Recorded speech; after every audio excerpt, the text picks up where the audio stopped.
ନମସ୍କାର। ରାଜନୀତି ଏହା କେବଳ ଭାଷଣ କିମ୍ବା ନାରାବାଜି ନୁହେଁ। ଏହା ହେଉଛି ତଥ୍ୟର ଖେଳ, ଲୋକଙ୍କ ଜୀବନର କାହାଣୀ ଆଉ ଶାସନର ଗଭୀର ଗଣିତ। ଆଜି ଆମେ ସେହି ଗଣିତକୁ ବୁଝିବାକୁ ଚେଷ୍ଟା କରିବା।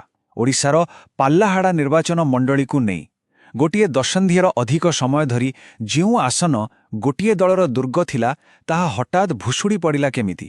ଆମେ ଏଠି କୌଣସି ବ୍ୟକ୍ତି ବା ଦଳ ଉପରେ କଥା ହେବାନି।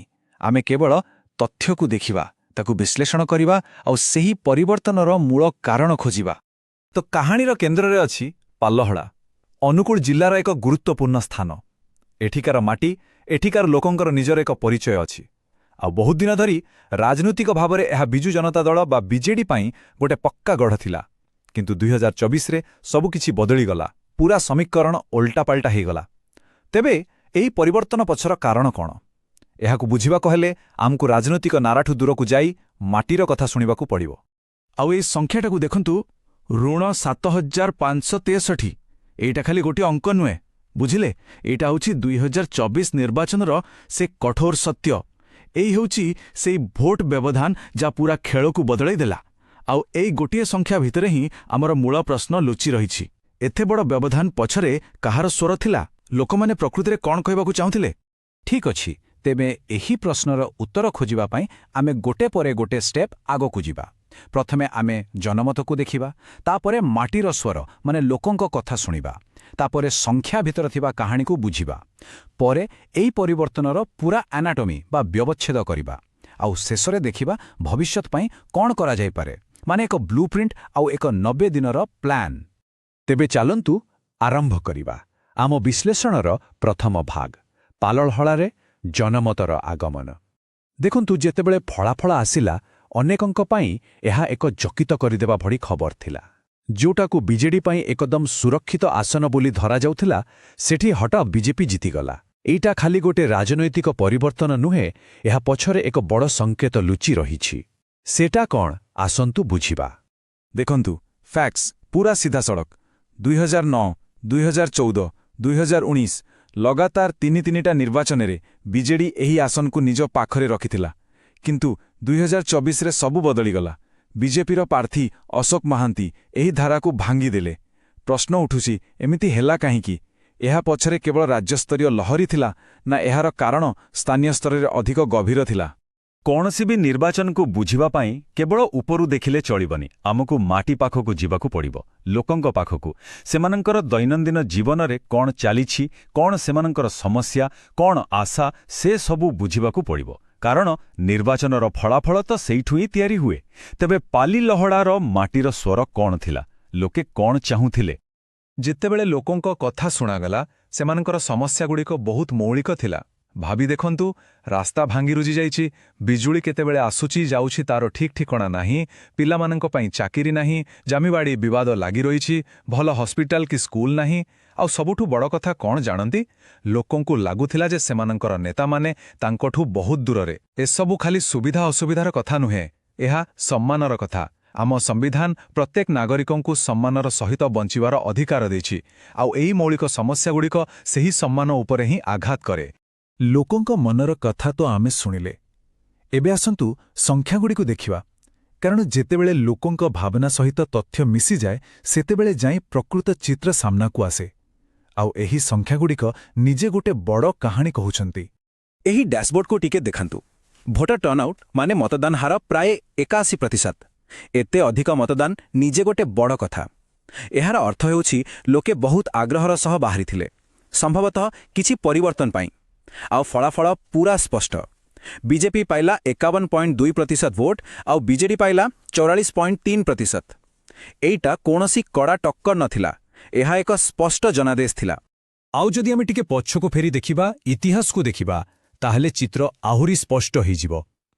2009ରୁ ବିଜେଡିର ଯେଉଁ ବିଜୟ ଯାତ୍ରା ଆରମ୍ଭ ହେଲା, ତାହା 2019 ପର୍ଯ୍ୟନ୍ତ ଚାଲିଲା ଲଗାତାର। ଏମିତିକି 2019ରେ ପ୍ରାର୍ଥୀ ବଦଳିଲେ ବି ଦଳ ଜିତିଥିଲା।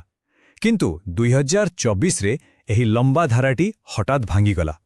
କିନ୍ତୁ ସବୁଠୁ ଆଶ୍ଚର୍ଯ୍ୟଜନକ କଥା ଏହି ବାର ଚାର୍ଟରେ ଲୁଚି ରହିଛି। ଟିକେ ଭଲ ଭାବରେ ଦେଖନ୍ତୁ।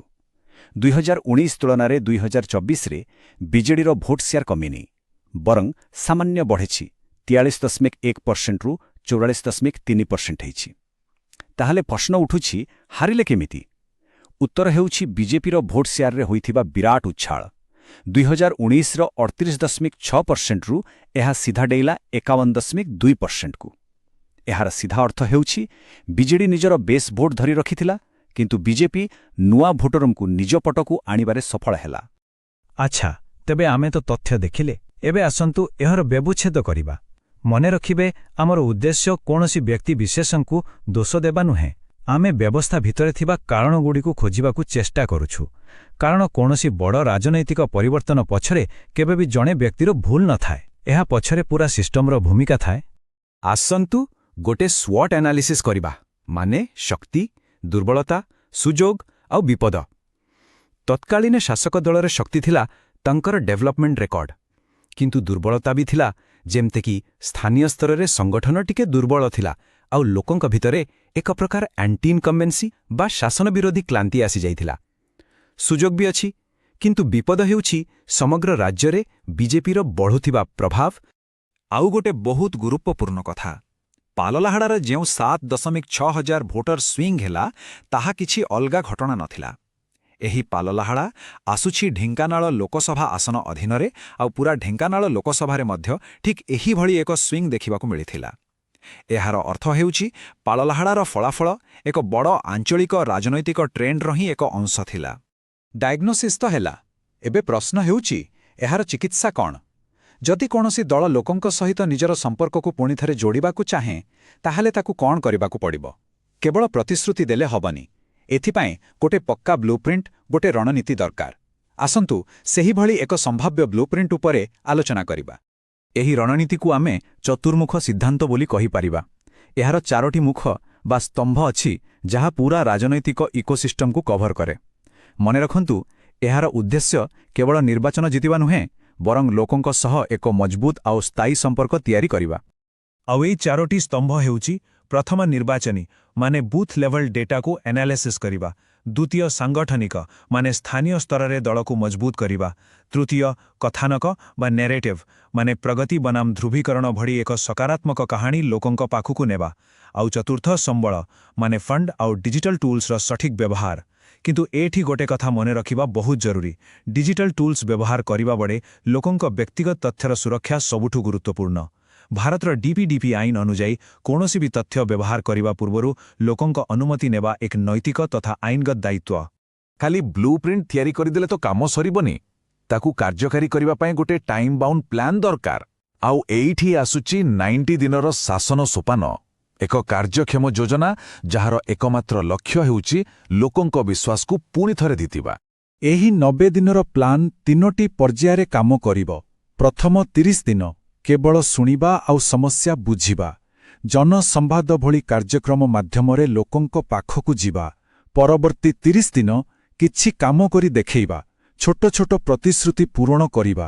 ଆଉ ଶେଷ 30 ଦିନ ଲୋକଙ୍କୁ ସଂଗଠିତ କରିବା ଏବଂ ଭବିଷ୍ୟତ ପାଇଁ ଏକ ସ୍ପଷ୍ଟ ପାଲଲହଡ଼ା ପାଇଁ 5 ସୂତ୍ରୀ ଯୋଜନା ସାମ୍ନାରେ ରଖିବା।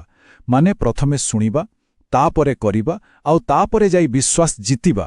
ତେବେ ଶେଷରେ ଏକ ବଡ଼ ପ୍ରଶ୍ନ ରହିଲା, କ'ଣ ତଥ୍ୟ ଆଧାରିତ ଶାସନ ଆଉ ଲୋକଙ୍କର ସମସ୍ୟାର ସମାଧାନ ଉପରେ ତିଆରି ହୋଇଥିବା ଏକ ବ୍ଲୁପ୍ରିଣ୍ଟ ପାରମ୍ପରିକ ରାଜନୀତିଠାରୁ ଅଧିକ ପ୍ରଭାବଶାଳୀ ହୋଇପାରିବ?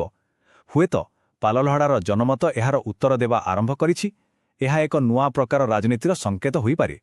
ଯଦି ଆପଣ ଜଣେ ଜନକୈନ୍ଦ୍ରିକ ନେତା ହେବାକୁ ଏବଂ ଆପଣଙ୍କ ନିର୍ବାଚନ ମଣ୍ଡଳୀର ଉନ୍ନତି କରିବାକୁ ଚାହାନ୍ତି, ତେବେ blueprintstrategies.ai ସହିତ mgr@blueprintstrategies.ai ରେ ଯୋଗାଯୋଗ କରନ୍ତୁ କିମ୍ବା 08042041602 ରେ କଲ୍ କରନ୍ତୁ।